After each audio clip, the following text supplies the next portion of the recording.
Estoy en Ponarichana, así se llama este lugar, y la mujer de nariz corta tiene el pelo rojo y se llama Clara Ri. La próxima vez debo hablar con Clara Ri. Es muy sofisticada, elegante y pedante. Quizá es mi próxima vida. Cuando lo que sucede entre vidas se comprende, cuando no existe deseo alguno de regresar, no se regresa. Quiero decir, que la cadena de nacimientos ha otorgado la suficiente sabiduría. Existen muchas confusiones acerca de cuál es el mejor camino para el desarrollo del hombre, decía Israel con seriedad. Israel ayer habló de la filosofía y de la lucha de las mentes filosóficas para llegar a una conclusión objetiva acerca del mundo. Yo recordé a Heidegger y su crítica a la vida contemplativa y el énfasis en el cambio hacia el uso y la utilización. La verdad, diría Heidegger, es que no contemplamos, sino más bien usamos. Israel habló de conclusiones tales como la aceptación de lo real y lo irreal, o la dialéctica como camino en espiral desarrollándose hacia el logro de organizaciones más centradas, complejas y acertadas. Mientras tanto, Rita había mencionado su deseo de que lloviera porque los días anteriores habían estado secos. Sucedió que la mitad de mi ser oía los comentarios filosóficos y la otra se asombraba por unos truenos lejanos que hacían sonreír a Rita. A los pocos minutos comenzó una tormenta feroz y junto con ella la sensación más energética de separación. Mi oído derecho oía a Israel y el izquierdo entendía que la tormenta era Rita y la discusión y el trascender la filosofía. Por fin no lo pude soportar un segundo más. La verdadera finalidad de la filosofía, grité, es el olvidarse de la filosofía. Pero la necesidad del encuentro con el absoluto, la delicia de su contacto, la madre, le grité a Israel. La tormenta corre y la verdadera filosofía es escucharla y entender su razón de ser. Inclusive solo oírla y oler la frescura del viento y la desflorada sequedad del ambiente. Después nos acercamos a los puntos de referencia. Israel tenía el suyo propio, yo el mío, Andrea el suyo. Los puntos de referencia, las bases últimas de las visiones del mundo, los puntos centrales y primigenios. El absoluto es la vivencia de la tormenta como tormenta y como manifestación de un orden natural. Rita había mencionado su aceptación por lo porvenir. Nada es predecible, lo que vendrá es siempre lo más improbable. Tal es, dije confiado, la más real avenida del desarrollo. El conectarse con el mundo es aceptar su orden y simultáneamente la incapacidad de predicción. Sin embargo, Israel siguió insistiendo, tenazmente, sin cuartel, retornaba a las concepciones hegelianas y marxistas, a los postulados de la dialéctica y de la teoría del conocimiento, la vida y la muerte, los opuestos, las dualidades. Yo lancé una anatema, una conclusión tajante, un veredicto total, un busca en ti mismo y deja que las otras entidades sigan su propio camino. No surtió efecto, la tormenta continuaba y la sensación de ser se reforzó a tal grado que de pronto supe lo que haría entrar en certeza. Volteé a ver a Israel y recordé nuestras sesiones de tocar el tambor. Él contaba para no perder el ritmo, y yo dejaba que mis manos bailaran sobre el pergamino tensado. Es como el tambor, es como cuando tocamos el tambor, es tú y yo tocando el tambor. En ese instante la tormenta terminó y nos tomamos de las manos y agradecimos el contacto, y Rita nos observaba y bendecía. Rita recibió lo que su extraordinaria cualidad humana pedía, y en medio de un abrazo lleno de calor le di las gracias por el consejo. Israel se despidió de mí recordando los tambores, y Rita viendo el fuego de su chimenea. Horas antes, en México, yo había sentido que el cambio adelantaba su marcha. Una nueva conciencia, la misma que hace llover, la misma que se desprende de su historia y se convierte en el todo, la misma que alcanza la unidad y a partir de ese instante el conocimiento y la capacidad de obrar, la misma de Rita, la misma de don Lucio, la misma que me hace soñar en bailes en las calles y carnavales perpetuos. Yana, es tuya. Pablo y yo atravesamos el pueblo en medio de una conversación acerca de la bondad de los medios de comunicación. Yo quería decirles que el verdadero desarrollo es la armonía. Esa es la nueva era, y quien logre salirse de su ego restringido, quien alcance a hacer transparencia y viva el monte, el pájaro, el árbol, las nubes, quien viva en un yo expandido, quien haya sabido salirse de sus condicionamientos y penetrado a las leyes regidoras del universo. Para él serán todos los tesoros y alegrías de la tierra. Él sabrá cómo no perderse y su luz será tan brillante que nadie podrá evitar crecer a su lado. Tal es la misión del verdadero hombre.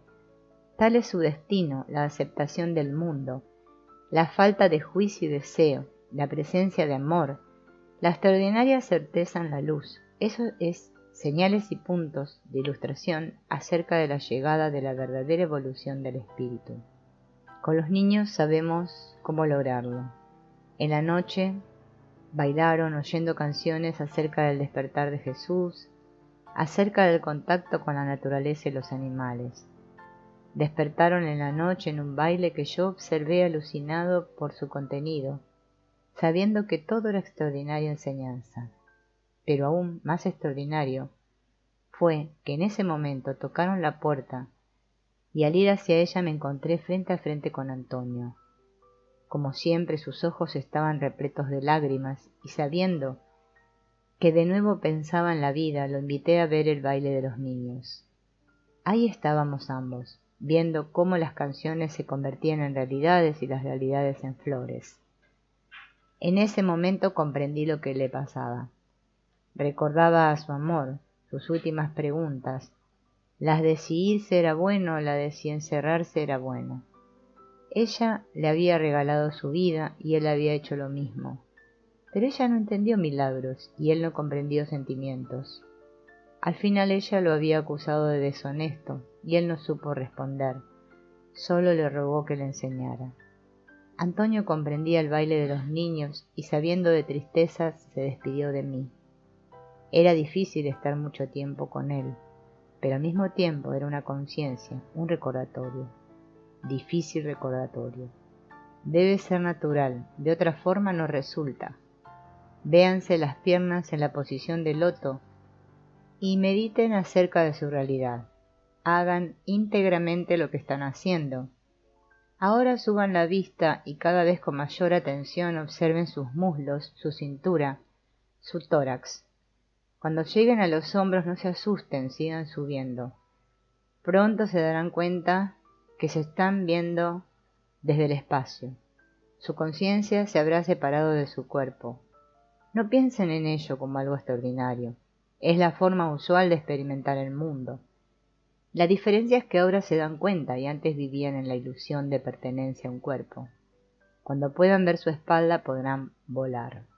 La mañana era soleada y el curso de psicofisiología de la atención había comenzado con buenos augurios. Los alumnos estaban entusiasmados con la posibilidad de vivir los fenómenos y no solo analizarlos. La universidad había sido creada como un templo al espíritu racional, y aquí que el Oriente empezaba a introducirse en ella estimulando la vivencia pura y la intuición global. Los días en la Ciudad de México invitan a la acción. La gente recupera su conciencia y entre risas hablan de la era de Acuario, la misma que aquella tarde memorable nos dejó asombrados por su presencia. Héctor, espontáneo y felizmente, dibujó la creación y desarrollo de la terapia acuariana. Me paseaba por un mercado griego cuando escuché el más precioso sonido, el más puro tono, la perfección auditiva absoluta. Me acerqué a un viejecillo que tocaba la nota fa, en un instrumento musical de su propia construcción. Lo convencí, y a los pocos minutos en mi hotel tocaba esa nota y cerrando los ojos la hacía penetrar e impregnar todo mi ser. De esa experiencia surgió un cuadro. Plasmé en el lienzo la nota fa, y ahora hago lo mismo con el sabor del durazno, con colores, con la brisa del mar. Fue necesario entregarme a ejercicios intensos de concentración en los que dirigía mi mente hacia una hoja de un árbol, un color, un sonido. Solamente eso existía, y a través de un trabajo de concentración constante, mis canales sensoriales se abrieron hacia realidades insospechadas por su belleza y profundidad. Ashoukan anunció que la nueva cultura aparecería en México cuando la población alcanzara una masa crítica. Una nueva cultura, una nueva conciencia, una distinta forma de ver el mundo. Hoy, en Tepoztlán, un swami hindú anunció la mágica cifra. Sara se preparó para la sesión. Desde Gilda había aprendido a utilizar un vestido café hecho por ella misma. Igual que a Gilda, el café le permitía sentirse ella misma.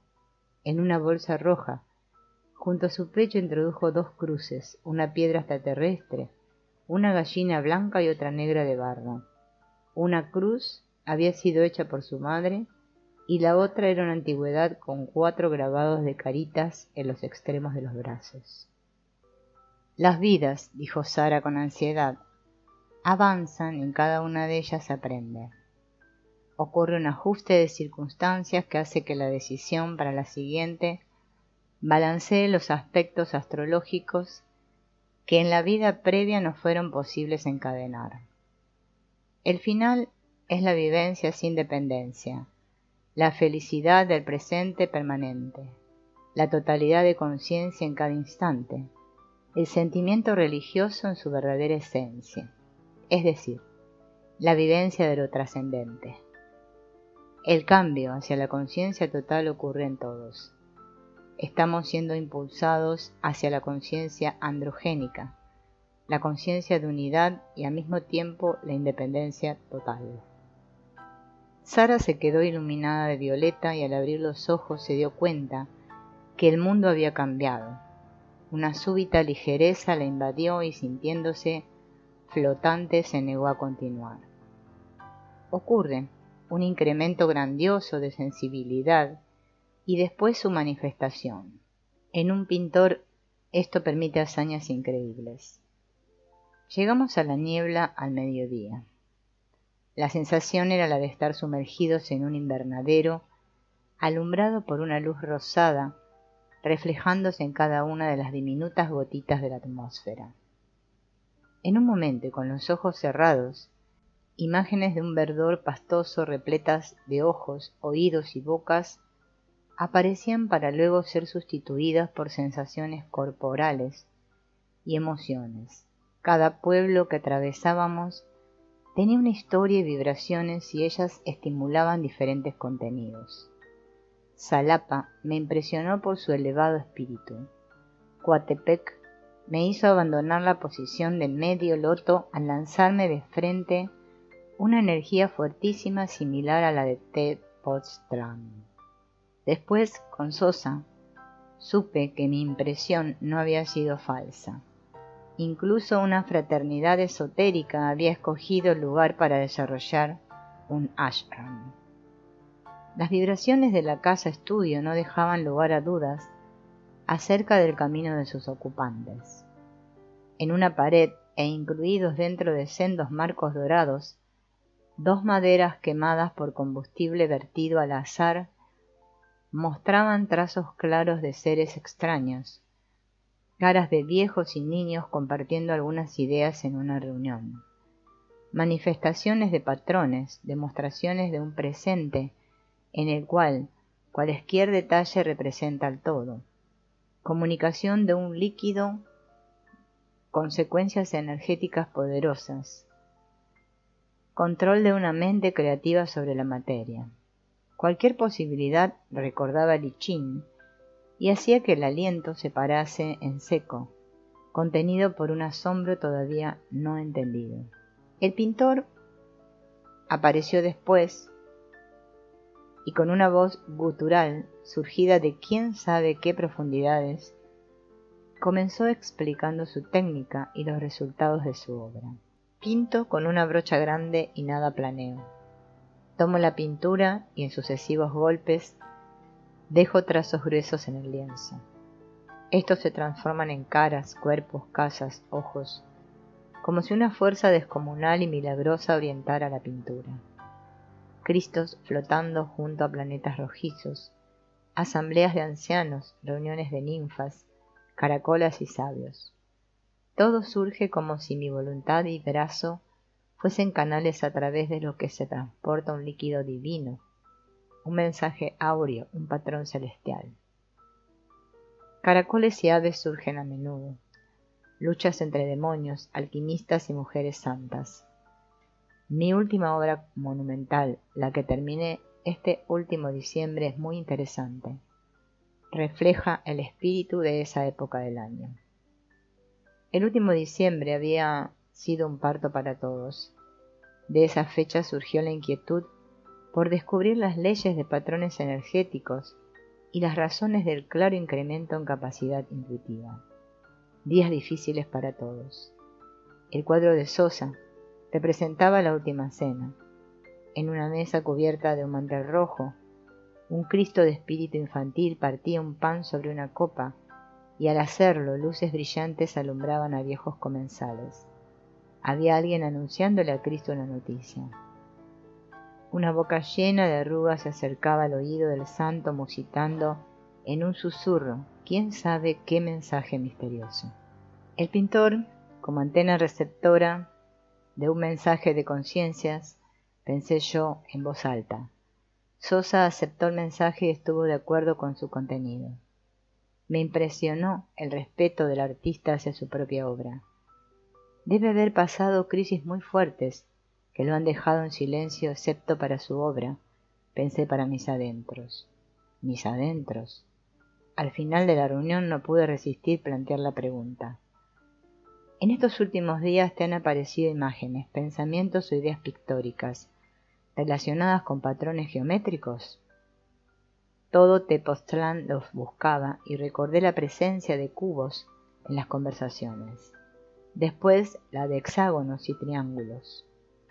La búsqueda de las bases de los fenómenos de sincronicidad se había iniciado y su dirección era el descubrimiento de patrones geométricos que representaran disposiciones energéticas de interacción y contacto entre conciencias. La cara de Sosa se arrugó ligeramente y en una actitud de secreto contenido me contestó afirmativamente. Sí, había pensado en patrones geométricos, pero no quería hablar mucho de eso. Me puede afectar, dijo con su voz salida del silencio. No quiero que me evite la pureza por sugestión externa. Lo que te puedo decir es que han aparecido cuadrados. Una luz intensa, una mancha de memoria, se encendió en mi mente en ese momento. Recordé a Richard en su visita de un año antes. Me buscaba creyendo encontrar un experto en platillos voladores. Resultó que él era el verdadero experto y había venido a Tepoztlán a buscar puntos de aterrizaje de naves extraterrestres. En una excursión por las montañas, encontramos un círculo carbonizado y en medio de la noche supimos que Richard recibía mensajes de una conciencia localizada en los confines del sistema solar. Una mañana le anunciaron que saliera al bosque y mirara al cielo. Un mensaje importante aparecería a cierta hora del día. Recostado en medio de árboles y arbustos, Richard esperó el mensaje y a la hora convenida, 4 luces brillantes aparecieron formando un cuadrado.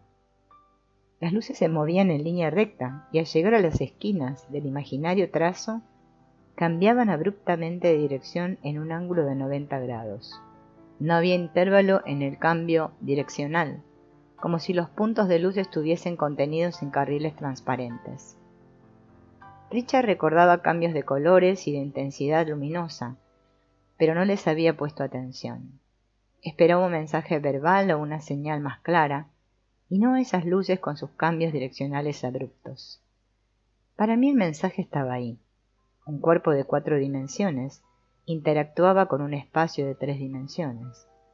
La única forma de explicar la disposición y los movimientos de las luces era suponiendo al cuerpo tetradimensional como un cubo. Cubos, cubos, cubos, cubos donde quiera, después y antes de la pregunta. Una galaxia es un cerebro sin piel. Su conciencia determina eventos, su plan interno es un modelo. Y esto lleva de nueva cuenta al plan astrológico de Sara. Entre vidas, la conciencia decide su futuro y realiza un ajuste cósmico. Su aparición encarnada debe coincidir con el desarrollo de un patrón energético dado por la disposición estelar.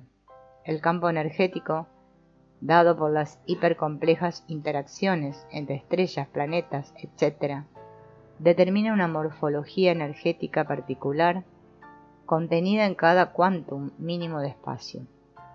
La conciencia queda determinada por esa morfología y en un sentido muy estricto es en sí misma esa morfología. Es la disposición cósmica la que se encarna en una estructura orgánica. No es que un espíritu vague buscando un estado estable como hogar. El verdadero espíritu es el todo en cada instante. El universo en su disposición estelar es el espíritu y por ello cada instante es diferente y por ello cada ser humano es diferente.